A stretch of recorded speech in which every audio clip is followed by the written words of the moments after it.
Good morning friends. ఈరోజు మన కార్యక్రమంలో అంతర్దృష్టి అభ్యసనం లేదా గెస్టాల్ట్ సైకాలజీ అని కూడా అంటారు. అంతర్దృష్టి అభ్యసనం గురించి ఈరోజు మనం చర్చిద్దాం. అంతర్దృష్టి అభ్యసనాన్ని ప్రతిపాదించిన ఆయన కోహ్లర్, ఉల్ఫ్గాంగ్ కోహ్లర్ అని ఈయన పూర్తి పేరు. అయితే ఈ గెస్టాల్ట్ సైకాలజీ గెస్టాల్ట్ సైకాలజీ చెప్పినప్పుడు మనకి కోహ్లరు, ఉల్ఫ్గాంగ్ కోహ్లరు, కర్ట్ కోఫ్కా, మ్యాక్స్ వర్దీమరు, లెవిన్ ఈ నలుగురు గుర్తుకొస్తారు. ఈ నలుగురు జర్మన్ దేశానికి చెందినటువంటి వాళ్ళు, కానీ తర్వాత యుఎస్ఏ అమెరికాలో స్థిర నివాసం ఏర్పరచుకున్నటువంటి వాళ్ళు అనమాట. సో గెస్టాల్ట్ సైకాలజీ మీద ప్రయోగాలు, అలాగే అంతర్దృష్టి అభ్యసనానికి సంబంధించి కోహ్లరు చింపాంజీల మీద ప్రయోగాలు, ఈ రెండిట్ల యొక్క సారాంశంతో మనకి అంతర్దృష్టి అభ్యసనం వచ్చింది. అంటే అంతర్దృష్టి అభ్యసనం అనగానే మనకి గెస్టాల్ట్ సైకాలజీ అనగానే అంతర్దృష్టి అభ్యసనం గుర్తుకు రావాలి. గెస్టాల్ట్ అనేది గుర్తుపెట్టుకోవాలి, మనకి కన్ఫిగరేషన్ లేదా హోల్ మొత్తం అంతా అని అర్థం. గెస్టాల్ట్ అనేది ఒక మనిషి పేరు కాదు, అది జర్మన్ పదం. గెస్టాల్ట్ అనేది జర్మన్ పదం. దీని అర్థం హోల్ అనే అర్థాన్ని, అంటే ఒక అంశాన్ని అభ్యసించేటప్పుడు దాన్ని సంపూర్ణంగా పరిపూర్ణంగా అర్థం చేసుకొని మనం చేయాలి తప్ప విడి భాగాలుగా కాదు అని చెప్పేది గెస్టాల్ట్ సైకాలజీ యొక్క ముఖ్యమైన సిద్ధాంతం. పేర్లు చెప్పుకున్న కోహ్లరు, కోహ్లర్, ఉల్ఫ్గాంగ్ కోహ్లర్ ఆయన పూర్తి పేరు, అలాగే కర్ట్ కోఫ్కా, మ్యాక్స్ వర్దీమర్, లెవిన్. వీళ్ళ ప్రధానమైనటువంటి సిద్ధాంతం ఏంటంటే అంతర్దృష్టి అనేది సడన్గా జరుగుతుంది, మెరుపు ఆలోచన. మనకి చరిత్రలో తెలుసు, మనకి యురేకా అనే పదం. యురేకా, ఆర్కిమెడిస్ నీటి తొట్టిలో స్నానాల గదిలో ఆయనకి సడన్గా ఒక ఆలోచన వస్తుంది. దాన్ని, ఇది మనకు బాగా తెలుసు కాబట్టి దాని గురించి ప్రత్యేకంగా మాట్లాడుకునే పని లేదు. అలాంటి మెరుపు ఆలోచన ద్వారా అభ్యాసం జరుగుతుంది అనేది ఈ సిద్ధాంతం యొక్క ప్రధానమైనటువంటి థియరీ. ఈ థియరీ ఏం చెప్తుందంటే whole is greater than some of it's parts. అంటే వివిధ భాగాలన్నీ కలిపితే వాటి ద్వారా వచ్చే మొత్తం కంటే హోల్ అనేది పెద్దది. అంటే దీన్ని సమగ్రాకృతి అని కూడా మనం చెప్పుకోవచ్చు. ఫర్ ఎగ్జాంపుల్, కాళ్ళు, చేతులు, తల, మొండెం ఇవన్నీ కలిపితే మనిషి అవడు. ఇవన్నీ పార్ట్సే, కానీ ఈ పార్ట్స్ అన్ని కలిపితే హోల్ కాదు. Whole is bigger than the sum of it's parts. అంటే విడి భాగాల మొత్తం కంటే ఆ మొత్తం అనేది డిఫరెంట్గా ఉంటుంది. ఈ విడి భాగాలన్నీ కలిపి మొత్తం రాదు, కానీ మొత్తంలో విడి భాగాలన్నీ ఉంటాయని చెప్పేదే ఈ సిద్ధాంతం. అంటే మొత్తాన్ని అర్థం చేసుకోవాలి తప్ప ఏనుగుని వర్ణించడం అంటే ఏనుగు మొత్తాన్ని వర్ణించడం, కానీ అంతేగాని ఏనుగు కాళ్ళలో తొండమో కళ్ళో చెవులో ఇవన్నీ కలిపితే ఏనుగు కాదు. ఏనుగు యొక్క సమగ్రాకృతిని మనం తీసుకోవాలి అని తెలియజేస్తుంది. ఈయన మనకు తెలుసు, కోహ్లరు చింపాంజీల మీద ప్రయోగం చేశాడు. Apes, the mentality of apes అనే పుస్తకం కూడా రాశారు. చింపాంజీల మీద ఎందుకు ఆయన ప్రయోగం చేశారు అంటే, చింపాంజీల యొక్క బ్రెయిన్ మానవ మస్తిష్కానికి, అంటే మనిషి యొక్క బ్రెయిన్కి చాలా దగ్గరగా ఉంటుంది కాబట్టి ఈయన చింపాంజీల మీద ప్రయోగం చేశారు. ఆయన ప్రయోగంలో పాల్గొన్నటువంటి చింపాంజీల పేర్లు కూడా ఆయన చెప్పారు. సుల్తాన్, రాణా, చికా, గ్రాండే, టెర్సెరా, షెగో, TSCHEGO. ఇవి ఇంకా ఉన్నాయి, కానీ అందులో కొన్ని చనిపోయాయి. అన్ని పేర్లు ఆయన మనకి ఇవ్వలేదు. అన్నిటికంటే సుల్తాన్ తెలివైందని, ఇది కూడా మనకి ఒక మల్టిపుల్ చాయిస్ క్వశ్చన్గా వచ్చే అవకాశం ఉంది. సమస్యని చాలా త్వరగా అర్థం చేసుకొని త్వరగా పరిష్కరించేదని కోహ్లర్ చెప్పారు. ద మెంటాలిటీ ఆఫ్ ఏప్స్ అనే సిద్ధాంతాన్ని చెప్పారు. దీన్ని ఆధారం చేసుకొని, అంటే అంతర్దృష్టి అభ్యసనాన్ని ఆధారం చేసుకొని మనకి అన్వేషణ పద్ధతి, హ్యూరిస్టిక్ మెథడ్ వచ్చింది, ప్రాజెక్ట్ మెథడ్ వచ్చింది. సమస్య పరిష్కార పద్ధతి, ప్రాబ్లమ్ సాల్వింగ్ మెథడ్ అనేది, ప్రయోగ పద్ధతి, ఎక్స్పెరిమెంటల్ మెథడ్, ఇవన్నీ మనం టీచింగ్ మెథడ్స్ కి ఇది ఆధారం. గెస్టాల్ట్ సైకాలజీ లేదా అంతర్దృష్టి అభ్యాసం అనేది ఆధారం.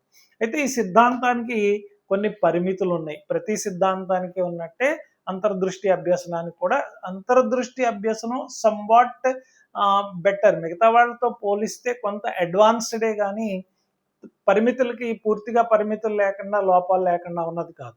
ఇందులో ఉన్న ప్రధానమైనటువంటి పరిమితులు ఏంటంటే అన్ప్రిడిక్టబుల్, ఎలా ఊహిస్తాము అంతర్దృష్టి సడన్ గా జరుగుతుందని. కొన్ని ఉన్న పరిస్థితులకి, అక్కడ ఉన్న పరిస్థితులకి, సమస్యకి, ఉన్న మనకు అందుబాటులో ఉన్నటువంటి పరికరాలకి మధ్యన ఒక సంబంధం ఏర్పడాలి.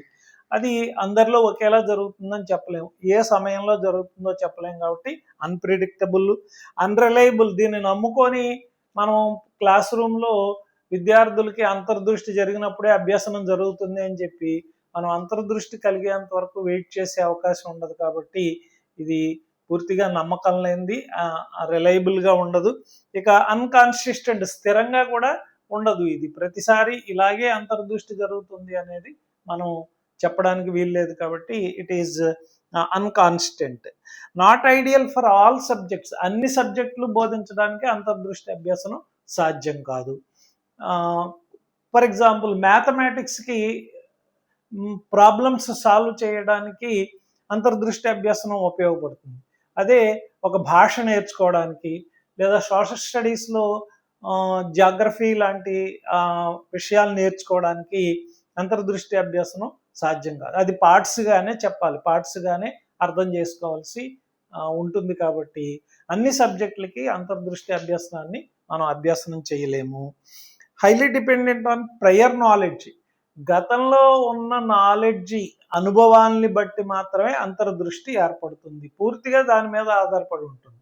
ఫర్ ఎగ్జాంపుల్, ఒక విద్యార్థి లేదా ఒక యానిమల్, ఒక చింపాంజీ తీసుకున్నప్పుడు గతంలో అది ఉన్నటువంటి పరిస్థితుల్లో ఆ పరికరాలను ఉపయోగించడం లేదా ఆ విద్యార్థికి ఉన్న అనుభవాలు, వీటిలన్నిటి మీద ఇది ఆధారపడి ఉంటుంది. అలాగే ఇంటెలిజెన్స్ మీద కూడా ఆధారపడి ఉంటుంది. అన్ని వయసుల పిల్లలకి అన్ని మేధా డిఫరెన్సెస్ ఉన్నటువంటి ఇంటెలిజెన్స్ డిఫరెన్సెస్ ఉన్న పిల్లలకి ఇది సూట్ కాదు. బాగా తెలివైనటువంటి పిల్లలకి ఇది ఉపయోగిస్తుంది తప్ప అందరి పిల్లలకి దీన్ని అన్వయించడానికి సాధ్యం కాదు. ప్రాక్టీస్ని ఇగ్నోర్ చేస్తుంది. ఒకసారి అభ్యసనం జరిగిన తర్వాత మళ్ళీ పునర్బలం అవసరం ఉండదు ఇందులో. అందువల్ల ప్రాక్టీస్ అనే దాన్ని ఇది ఇందులో మనకి పూర్తిగా ఇది నిరాకరిస్తుంది అన్నమాట. కాబట్టి ఇవి ఇందులో ఉన్నటువంటి లోపాలు. అలాగే ఏజ్ అండ్ ఇంటెలిజెన్స్ లిమిటేషన్స్ ఉంటాయి. వయస్సు అన్ని వయస్సులకి సూట్ కాదు, అలాగే అన్ని మేధా వర్గాలకి, అన్ని డిఫరెంట్ స్టేజెస్ ఆఫ్ ఇంటెలిజెన్స్కి ఇది సూట్ కాదు. కాబట్టి ఇది దీనికి సంబంధించింది. యత్నదోష పద్ధతితో కంపేర్ చేయడం ద్వారా అంతర్దృష్టి అభ్యసనాన్ని మరింత బాగా మనం అర్థం చేసుకోవడానికి ప్రయత్నం చేద్దాం. యత్నదోష పద్ధతి గురించి మనం చదివాం, trial and error method, EL Thorndike. అంతర్దృష్టి అభ్యాసనం మనం చెప్పుకున్నాం, కోహ్లర్, గెస్టాల్ట్ సైకాలజీ. యత్నదోష పద్ధతిలో బహుళ ప్రయత్నాలు ఉంటాయి, అనేక ట్రయల్స్ ఉంటాయి. Trial and error, trial and error, try and error, try and error. అనేక ప్రయత్నాల తర్వాత నేర్చుకుంటాడు. ఇక్కడ ప్రయత్నాలు ఏముండవు, ఖచ్చితమైన ఒకే ఒక ప్రయత్నం. ఇక్కడ మనం ఒకసారి ఆ ప్రయోగం కూడా మనం తెలుసుకుంటే వీటిని మరింత బాగా అర్థం చేసుకోవచ్చు. చింపాంజీల మీద ప్రయోగం చేశాడు కోహ్లర్ అని చెప్పుకున్నాం.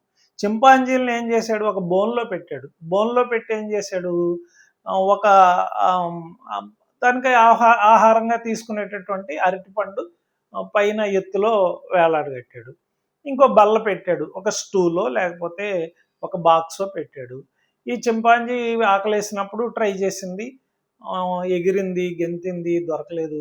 చివరికి కాసేపు కూర్చున్నాక సడన్గా ఇంట్యూషన్, చెప్పాం కదా, సడన్ మెరుపు ఆలోచన వచ్చింది. ఈ బాక్స్కి అక్కడ ఉన్నటువంటి సిచ్యువేషన్ని అర్థం చేసుకొని దాన్ని సంజ్ఞానాత్మకం అన్నాడు అనమాట. అర్థం చేసుకొని ఈ బాక్స్ మీద ఎక్కింది, దూరంలో అరటిపండు ఉంది, దొరకలేదు. ఇప్పుడు ఈ బాక్స్ని తీసుకెళ్ళి అరటిపండు ఉన్న దగ్గర వేసి దానిపైన ఎక్కి అరటిపండు అందుకుంది. ఆ విధంగా అభ్యసనం జరిగింది. ఇక్కడ దీనికి మళ్ళీ పునర్బలం అవసరం లేదనుకుంటున్నాం. అంటే అరటిపండు ప్రతిసారి మళ్ళీ నేర్పించాల్సిన పని లేదు. ఒకసారి ఈ ఐడియా వస్తే అది శాశ్వతంగా ఉంటుంది అనేది ఈ సిద్ధాంతం. అలాగే ఆర్కిమెడిస్ ఈ ఈ ఈ సూత్రం నేర్చుకున్న తర్వాత ఆయన మళ్ళీ మళ్ళీ ప్రాక్టీస్ చేయాల్సిన పని లేదు. అది ఆయన బయటకు చెప్పాక అది అనేక మంది దాన్ని ఉపయోగించారు ఎలాంటి అభ్యాసం లేకుండానే. ఇది అంతర్దృష్టి. ఆ తర్వాత మరొక ప్రయోగంలో ఏం చేశాడంటే అరటిపండు బోను బయట పెట్టాడు. బోను బయట పెట్టి చెయ్యి పెట్టి అందుకునే అంత దూరంలో లేదు, లోపల ఒక కర్ర కూడా పెట్టాడు. అప్పుడు చింపాంజీ ఏం చేసింది, మొదట ప్రయత్నం చేసింది, తర్వాత అరటిపండుకి ఈ దూరానికి తర్వాత లోపల ఉన్నటువంటి కర్రకి ఉన్నటువంటి సంబంధాన్ని తెలుసుకున్న తర్వాత ఇంట్యూషన్ జరిగాక అంతర్దృష్టి జరిగాక ఇన్సైట్ జరిగాక ఆ కర్ర సాయంతో అరటిపండుని దగ్గరికి తీసుకుంది, తింది. ఈసారి అరటిపండుని ఏం చేశాడు, మూడో ప్రయోగంలో ఇంకొంచెం దూరంలో పెట్టాడు. దూరంలో పెట్టి అలాగే మొదటి ప్రయత్నంలో కర్రతో అందుకుంది, కానీ సాధ్యం కాలేదు. ఇంకొక కర్ర, చిన్న కర్ర కూడా పెట్టాడు, ఒక పెద్ద కర్ర చిన్న కర్ర. ఇప్పుడు చింపాంజీ ఏం చేసిందంటే ఆ చిన్న కర్రని పెద్ద కర్రని యాడ్ చేసి ఆ రెండిటిని కలిపి పెద్ద కర్రగా చేసి దాని సహాయంతో తీసుకుందన్నమాట. అంటే ఇది హయ్యర్ ఆర్డర్ కండిషన్, చాలా ఉన్నత స్థాయి లో అర్థం చేసుకోవాల్సినటువంటి, అంటే పిల్లులు కుక్కలు అయితే ఈ ఈ ఈ ప్రాబ్లమ్ని సాల్వ్ చేయలేకపోయి ఉండేవేమో, చింపాంజీలు కాబట్టి సాల్వ్ చేయగలిగాయి. అదే పిల్లల్లో కూడా వచ్చేసరికి అత్యంత మేధావంతులైనటువంటి వాళ్ళు మాత్రమే ఇది ఇలాంటివి పజిల్స్ సాల్వ్ చేయగలుగుతారు తప్ప అందరికీ ఇది సాధ్యం కాదు. ఇది ప్రయోగాలు. సో బహుళ ప్రయత్నాల ద్వారా యత్నదోష పద్ధతిలో జరుగుతుంది. ఇక్కడ బహుళ ప్రయత్నాలు ఉండవు, ఖచ్చితమైనటువంటి ప్రయత్నం, ఒకే ఒక ప్రయత్నం.